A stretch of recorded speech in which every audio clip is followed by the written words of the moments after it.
So have you ever wondered what John means?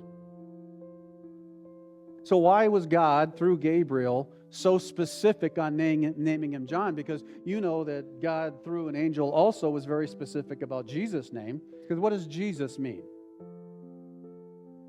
God saves, right? And the name John means that Jehovah is a gracious giver.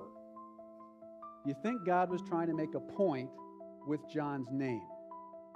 Yes. He is coming for his people, though it's been 400 years since a major prophet's been on the scene. I have not forgotten my covenant that I've given to Abraham, Isaac, and Jacob and his descendants. I am the existing one. I am the one who originated the universe. I am the one who rules over the universe.